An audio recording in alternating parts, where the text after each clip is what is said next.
మాజీ ప్రధానమంత్రి అటల్ బిహారీ వాజ్పేయి గారి సుపరిపాలన యాత్ర సందర్భంగా ఈ నెల 25వ తారీఖు నుంచి 31వ తారీఖు వరకు అన్ని అసెంబ్లీ మండలాల్లో సుపరిపాలన యాత్ర అదేవిధంగా అటల్ స్మృతి సమ్మేళనాలను జరపమని చెప్పి పార్టీ ఆదేశించింది.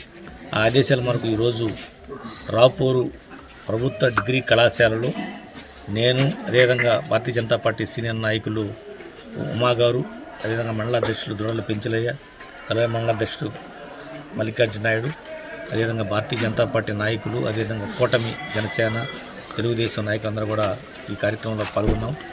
ఎక్కువ మంది హాజరయ్యారు. చాలా సంతోషం. అందరికీ కూడా ధన్యవాదాలు తెలియజేస్తున్నాను. ఈరోజు మా ఆంధ్రప్రదేశ్ రాష్ట్ర అధ్యక్షులు పివిఎన్ మాధవ్ గారు ఈ నెల 11వ తారీఖు నుంచి 22వ తారీఖు వరకు సుపరిపాలన బస్సు యాత్ర ప్రారంభించిన విషయం అందరికీ తెలుసు. దాంట్లో భాగంగానే ఈ కార్యక్రమాన్ని కూడా చేయడం జరుగుతుంది. మన భారత ప్రధానమంత్రి అటల్ బిహారీ వాజ్పేయి గారు చేసినటువంటి అనేక కార్యక్రమాల గురించి ప్రజానీకానికి, అనేక యువకులకి, విద్యావంతులకు అందరూ కూడా తెలియజేయాలనేటువంటి ఉద్దేశంతో ఈ యొక్క కార్యక్రమానికి అఖిల భారతీయ జనతా పార్టీ పిలుపు మేరకు కార్యక్రమాలు చేస్తున్నారు. ఇది చాలా విజయవంతంగా జరుగుతూ ఉన్నాయి. దాంట్లో భాగంగానే ఈరోజు ఈ కార్యక్రమం జరిగింది. మనం వాజ్పేయి గారు ఉన్నప్పుడు స్వర్ణ చతుర్భుజి అని, అదేవిధంగా ప్రధానమంత్రి గ్రామీణ సడక్ యోజన పథకం కావచ్చు, అదే NRDWP national rural drinking water programme కూడా కావచ్చు, అదేవిధంగా మన ఎస్ఎస్ఏ సర్వశిక్ష అభియాన్ కార్యక్రమం కావచ్చు, అదేవిధంగా అనేకమైనటువంటి కార్యక్రమాలను, అభివృద్ధి కార్యక్రమాన్ని కూడా ఆ రోజు వాజ్పేయి గారు చేశారు. వారి అడుగుజాడల్లో ఈరోజు భారత ప్రధానమంత్రి నరేంద్ర మోడీ గారు కూడా ముందుకు తీసుకెళ్తున్నారు. అదే గ్రామీణ ప్రాంతాలకు పిఎంఏ ప్రధానమంత్రి ఆవాస్ యోజన విధంగా ఇల్లు కావచ్చు, ఎన్ఆర్జీఎస్ కింద మన గ్రామీణ ప్రాంతాలు కనీస మౌలిక సదుపాయాలు గ్రామాల్లో కానీ, అదేవిధంగా కాలనీలో కానీ ఏర్పాటు చేయడం కావచ్చు, అదేవిధంగా ప్రధానమంత్రి గరీబ్ కళ్యాణ యోజన పథకం కింద 5 కేజీలు ఇచ్చేటువంటి బియ్యం ఇచ్చేటువంటి కార్యక్రమం కావచ్చు. ఇవన్నీ కూడా ఆ రోజు అటల్ జీ యొక్క సూచనలు, వారి యొక్క సలహాలు ఆ రోజు ఏదైతే పాటించారో వాటికి అనుగుణంగానే ఈరోజు భారతదేశాన్ని ముందుకు తీసుకెళ్ళడానికి మన భారత ప్రధానమంత్రి నరేంద్ర మోడీ గారు చేస్తున్నారు.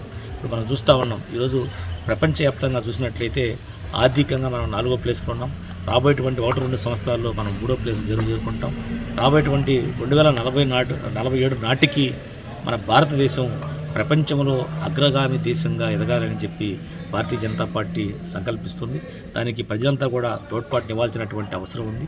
ఆ యొక్క సంకల్పాన్ని చేయగలిగేటువంటి శక్తి, సామర్థ్యం ఉన్నటువంటిది ఒక నరేంద్ర మోడీ, భారతీయ జనతా పార్టీ యొక్క మాత్రమే ఉందని చెప్పి అందరూ కూడా తెలుసుకొని ఈ ప్రాంతంలో కూడా భారతీయ జనతా పార్టీని ప్రోత్సహించి భారతీయ జనతా పార్టీలో చేరి చాలామంది కూడా ఈరోజు నాయకులకు ఎదగాల్సినటువంటి అవసరం ఉంది. ఒక భారతీయ జనతా పార్టీ వల్లనే ఈరోజు మన భారతదేశం ముందుకు వెళ్ళగలుగుతుందని చెప్పి అనే సందేహాన్ని ఇచ్చినటువంటి మన భారత ప్రధానమంత్రి నరేంద్ర మోడీ గారి సూచన మేరకు అందరూ కూడా పనిచేయాలని, రాబోయేటువంటి రోజుల్లో యువకులు కూడా అందరూ కూడా మంచి పారిశ్రామికవేత్తగా ఎదగాలనేటువంటి ఉద్దేశంతో స్టార్టప్ ఇండియా, అదేవిధంగా స్టాండప్ ఇండియా అని, స్కిల్ డెవలప్ ఇండియా అని, మేక్ ఇన్ ఇండియా అని, MSME micro small and medium enterprises ద్వారా, అదేవిధంగా పిఎంఈజీపీ అని, ముద్రా బ్యాంకులని అనేకమైనటువంటి సంస్కరణలు యువకులుగా కల్పిస్తున్నారు.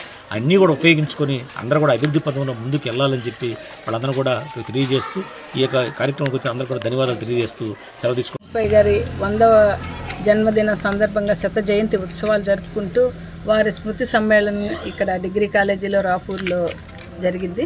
విద్యార్థులందరికీ కూడా అటల్ బిహారీ వాజ్పేయి గారు చేసిన అనేకమైన సాహసోపేతమైన భారతదేశానికి ముందుకు వెళ్ళడానికి, అభివృద్ధికి చేసిన పనులు, అదేవిధంగా ఆయన యొక్క చతురత, ఆయన యొక్క ఎటువంటి దక్షతతో ఆయన భారతదేశాన్ని ముందుకు తీసుకెళ్లారనే దాన్ని వివరించడం జరిగింది. ఈ యొక్క కార్యక్రమంలో ఎస్ఎస్ఆర్ నాయుడు గారు, అదేవిధంగా ఇక్కడ దూడల పెంచలయ్య గారు, ఇక్కడ ఉండే జనరల్ సెక్రటరీలు, బీజేపీ నాయకులు, జనసేన నాయకులు, విద్యార్థులు పాల్గొన్నారు. వారందరికీ కూడా నా ధన్యవాదాలు.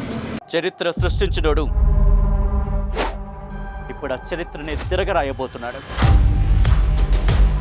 అబద్ధాల గోడల్ని బద్దలు కొట్టి నిజాలను రాగా మీ ముందుంచబోతున్నాడు.